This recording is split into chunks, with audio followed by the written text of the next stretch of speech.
Okay, so I know it's been a while since we've been into this game. Reason being, Gardening Bam Bam came up.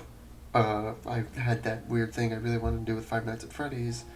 I thought Gardening Bam Bam would just be a one done in type of a thing. It's not. It's gonna. I still haven't gotten to it. I was gonna do it today, but I was like, I haven't gotten to this so long, and I think this is starting to get really interesting. So we're back, and we're gonna go right into it because I think we were like 5 seconds away from like some really horror shit. Um. Oh, we were spying meat and we saw her at the meat store. That was what. Her thin waist passing into a seductive curve, her hips by whenever. Okay. Hmm? What? I was asking broccoli or Brussels sprouts. Hope stood with two colorful plastic bags in her hands, looking at Ethan questionably. Yeah, he was checking out some other girl. He blinked several times, squinting as if he had just stepped out into a bright light from a dark room. When did Hope get back to him? When did he get back to Hope? Why was he holding a bottle of Thousand Island dressing? I don't know. He was a little dizzy. Are you alright? Yeah, I'm fucking crunked. Yeah. Yeah, never mind. I'm sorry, I was just lost in thought. Hope tried not to look in the direction Ethan had been forcing on for so long.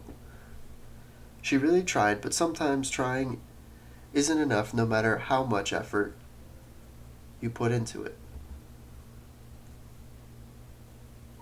At that very moment, the dark haired girl's light white dress was floating away from the meat shelves. She must have finally made her choice. I see. For a moment, Ethan thought about both colorful plastic bags were about to slap him in the face, and he would deserve it. But Hope just smiled, tossed the bags into the cart. Ethan heard them crunch loudly as they hit the bottom. Let's take both.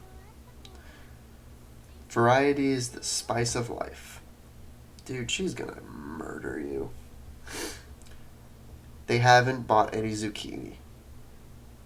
What's a man without his zucchini? Oh, I feel like I killed Ethan.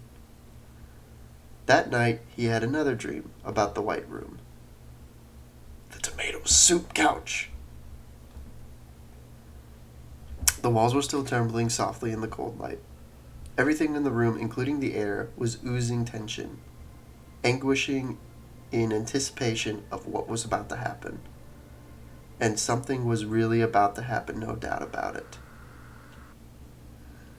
Ethan suddenly realized he was looking at the room from an odd angle.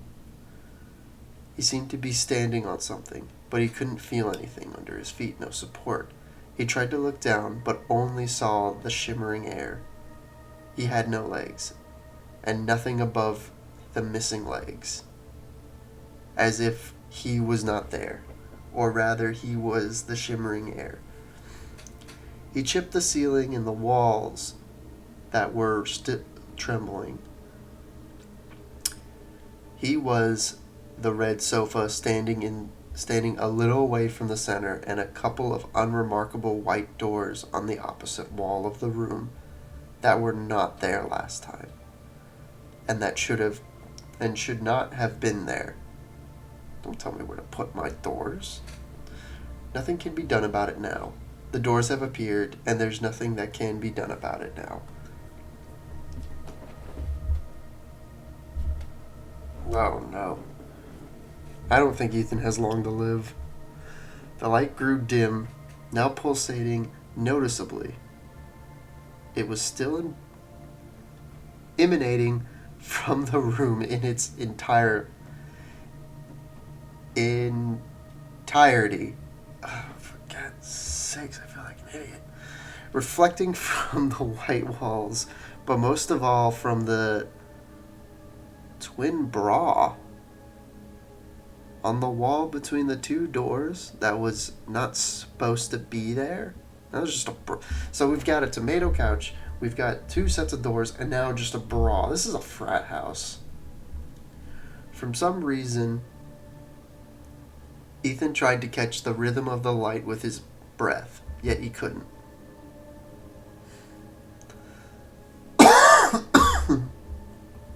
They try to catch the brawl. There were two figures sitting on the sofa, one fair, the other dark.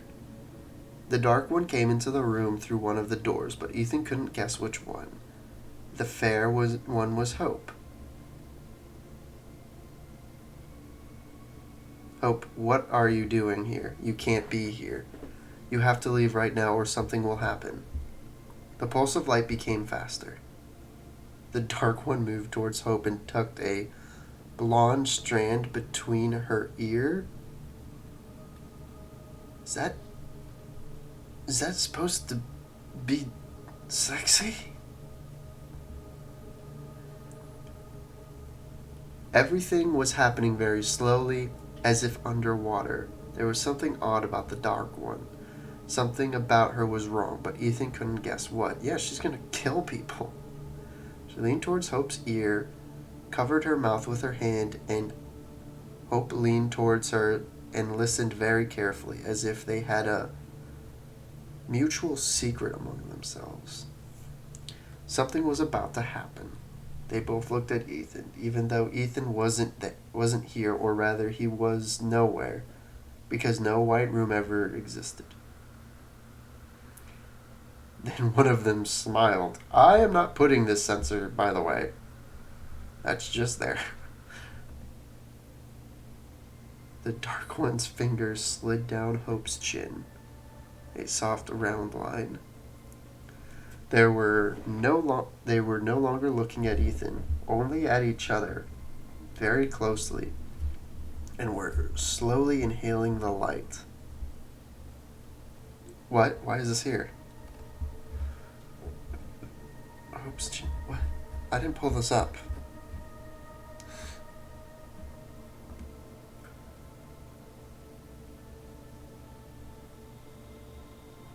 Okay. The dark one stroked Hope's chin, and there was no light left between them, their jar lips as they collided. Ethan saw drops of saliva glistening on their lips. The dark one licked her lips, raised her tongue to make space for a long black snake as they got out of their mouth. The snake swayed, twisted the air. Yo. Stroking her dover, the spiral reached for the band that covered her eye, and the dark reached for their fingers. Yet there was no snake, it was just a black ribbon, a poisonous ribbon covered in scales. The pulse of the room became faster. One of the lamps came into an eclipse. She has a number on her face. That's a clue. She has a number. Where? I don't see a number. Wait, is this when I check the documents? No. Why is it red? Am I about to unlock it? No. What? Hold on, I wasn't done. I didn't read that. No, stop. I want to...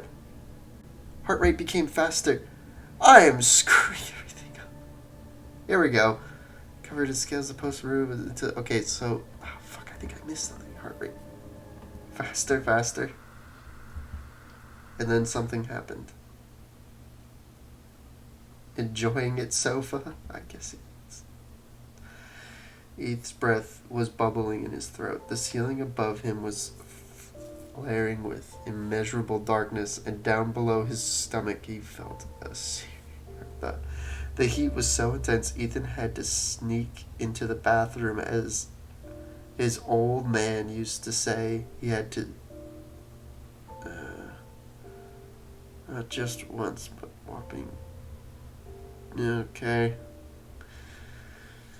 After that, he fell into a sink like in a small rectangle mirror for quite a while. At some point, his lips started trembling.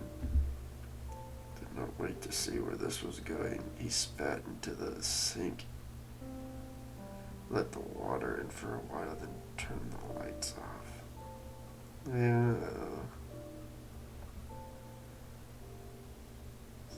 This one, it turns into a something changed. Oh, please, get me out of this scenario. That is... What happened? What was that? How to make tomato soup.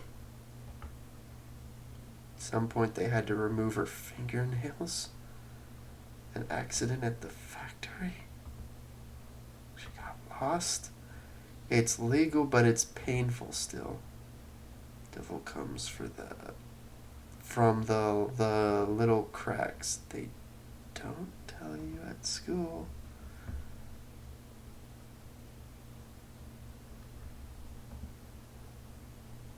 No time to cook. We've got an answer on the shelf. What is happening?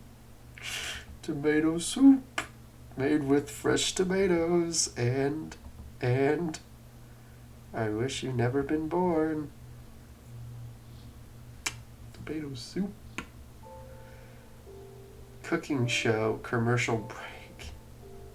Interesting. How to make tomatoes. Something changed. What do you mean something changed? January 11th. What? Huh?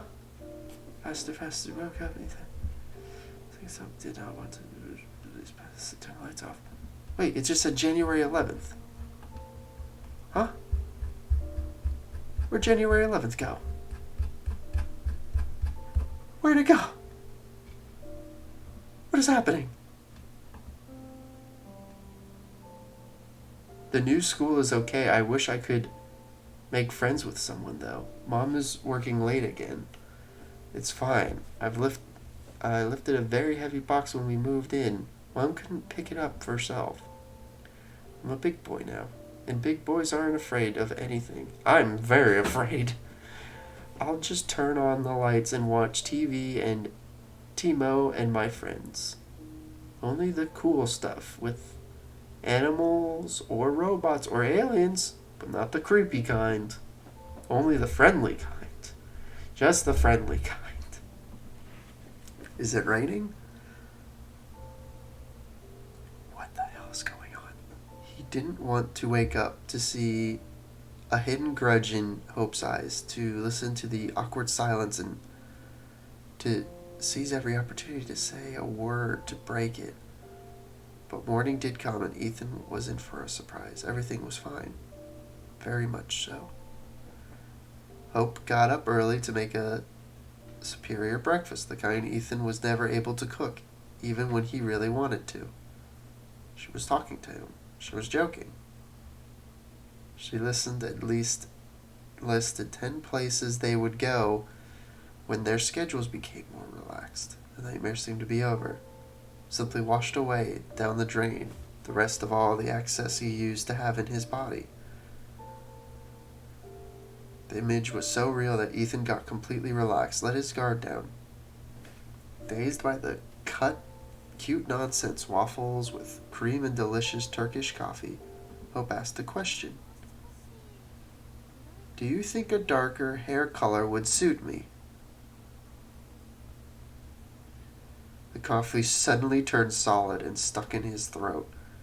Ethan felt as if it wasn't coffee at all, but finely grounded glass. He coughed. What? Hope put her elbows on the table, sipped from her cup as if nothing had happened. I was just thinking about becoming a brunette. What do you say, huh? I don't know. I'm fine with it, everything as it is. As long as you like it, I guess. Tiny pieces of glass were still scratching him from the inside. Ethan tried to clear his throat, but it didn't get much better. But why were you thinking about it? Ethan struggled to speak. He felt as if He was falling into a pit and the air was whistling into his ears. Man, we were so close to some interesting stuff. It's getting terrible.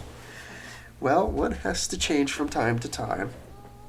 Variety is good, isn't that right? Yeah. Variety is really good. She took another sip. Besides, I find plenty of dark hair all over the apartment. Not very long, but not too short either. About this length. Even before Hope tapped her neck tapped her neck with the edge of her hand, Ethan knew where the hand would stop. And so I thought, if I go brunette, I can believe those hairs are mine. Hope's lips stretched to the corners of her mouth and turned up, but she wasn't smiling. This isn't happening. This just can't be happening. He must still be asleep. This is a dream, just a shitty dream, and it will end. Oh, it's gonna end all right, but not the way you think it is. Now, Ethan desperately wanted morning to come, but morning just couldn't come for a second time in a day. Hope leaned back in her chair, looked at him with her head on one side, a fake smile smoldering on her lips. Something had to be done about it, all of it, right this moment.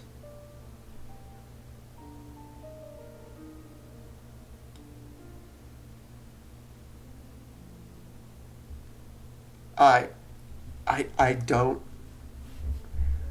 If I tell the truth, I'm crazy. But if I'm lying, she's just gonna call me a liar. I got. She'll probably call me a liar no matter which way. I think I'm. Hey, welcome to the rabbit hole, baby. Let's try it. Look, something strange is going on. Yeah, I could tell as much. Hope I'm serious. Something strange is going on and I have no explanations. Neither good nor bad. None of it all. Oh, really? Actually, I might have an idea or two. Wait, I'm not saying that yesterday in the store Ethan stopped short. Go on. He took a deep breath and closed his eyes. I'm not saying I didn't stare at that girl. I did, and it's obvious. She reminded me of someone and I was trying to figure out if I was mistaken. I know what it looks like, and it's my fault. Ethan decided to admit the part about the well-rounded buttocks under the white flow. You could have just said, she just looked like somebody. You didn't have to mention her ass. Not because he wanted to look better, but because he knew it would hurt Hope, and he really didn't want to hurt her. Oh, he admitted. Oh, I thought he's... Okay, I misunderstood. Yeah, that was smart. Please forgive me if you can. I did a shitty thing, but I'm really sorry. He put her hands on the table so that the fingers touched a little. Hope didn't move away. Next time we go shopping, you can stare at everyone you like. I'll try my best not to cry. I can't promise anything, though. Hope winced, but Ethan knew she was hiding a smile. All right, then. But keep in mind, I'll pick the hottest ones. I don't stand a chance, do I? She smiled wider and ruffled his hair. Absolutely. And about the hairs. Hope's smile disappeared without a trace. I don't know where they came from. Seriously, there's something wrong here. Ethan, please, I don't want to. No, listen, please. I really think that some intruder is getting inside our apartment somehow. Do you believe me? Hope looked at him for a while. Then she shivered. Damn you, Ethan, yes. I do believe you. I don't understand how this happens or what they want, but I think it's time to call the police and let them sort it out. It's their job after all. Maybe you should actually call Lower first. I think it's the time. Yes, I'll do that as well. Hope pressed her hands. Let's promise each other we won't go crazy, okay? I've already gone crazy. I also see things. All sorts of things. I mean, sometimes you find hair, just some damn hair, and you start questioning everything. We just need to get through these dark times somehow. It'll get better. I'm sure it will. Ethan nodded. Yeah. Hope pressed his hand against and got up from the table. Okay, I have to go now. I'll probably be late and we'll have to hold up at work today. Should I meet you after? Maybe. I'll call you later, I guess. Hope. I love you. I love you too. Very much. Don't forget to call Laura. Ethan nodded. Absolutely. Okay. I'm trying not to make, really, really long episodes. I'm going to keep going for a little bit longer. But I'm going to call it at least at here for right now. So I'm going to just immediately roll into the next one and then try to get these two out. Then I'm going to do Garden of Bambin too after this and hopefully finish that. I don't know how long that's going to be. I don't know how long this is going to be. I like just doing one-off little indie horror games, and then I found the really long ones by accident. So I'll get through these as soon as I can. Anyways, I'll see you guys in the next video. Me.